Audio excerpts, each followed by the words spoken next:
Hi guys, welcome back to our channel. Welcome back to Very Reality TV.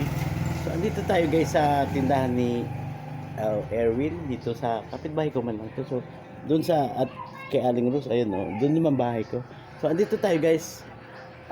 May kwento ako. Kagabi guys kasi meron mang ano to, construction worker na naghahanap ng sa foreman ba, kaso hindi man niya alam yung lugar na hanapin. Malapit dito pero malayo-layo din. So inanuhan man natin ang tawag dito, hindi man alam kung saan man hanapin yung foreman niya. Kasi hindi man iniwan yung parang cash advance ba pag construction worker ka, may cash advance man. Kaso hinahanap niya ngayon dito, hindi man alam kung saan hanapin yung foreman niya, yung pangalan, hindi man alam din yung apelyido. So alanganin man talaga. Alas 7 na yata yung kagabi.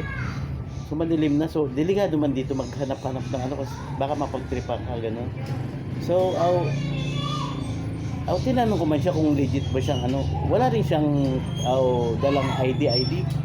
So parang wala man talagang identification. Taga Binangonan daw siya. So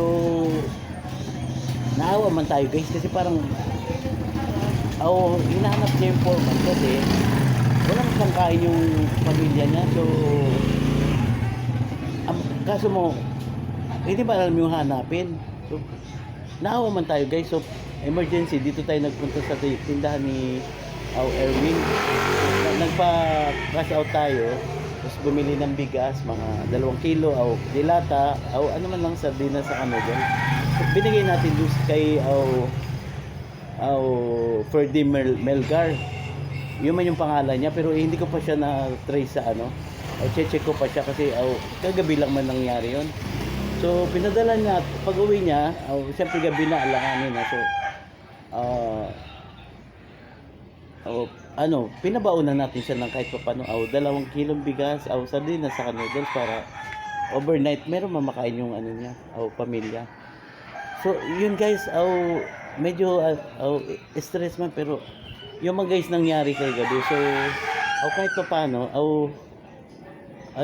tinulong man natin ng kahit pa paano, magkano man lang yun. Tapos yung asawa wala man daw trabaho, so Binangonan daw, malapit sa Angono, Pag-asa. So, check pa natin guys yung address niya kung legit man tong ano, kasi kahit man siya wala mang personal identification guys. So alanganin man, pero Bicolano din man, yung Uragon man din, pero alanganin man kasi yung hinahanap niya, no. So tinulungan man lang natin ng kahit kaunti, no.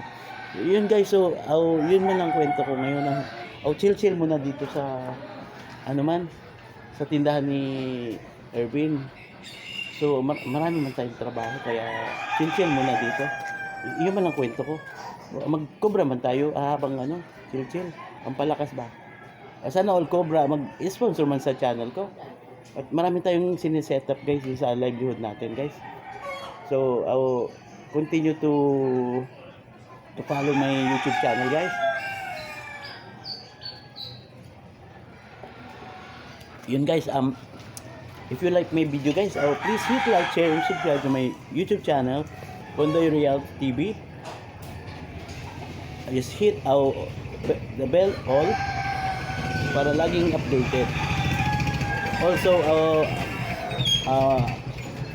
other YouTube channel, Empowered Pinoy Community, and Facebook page, Empowered Pinoy Community. So yun guys muna, at marami tayong trabaho guys. Salamat. Thank you for watching Empowered Pinoy Community. Subscribe, like, and share.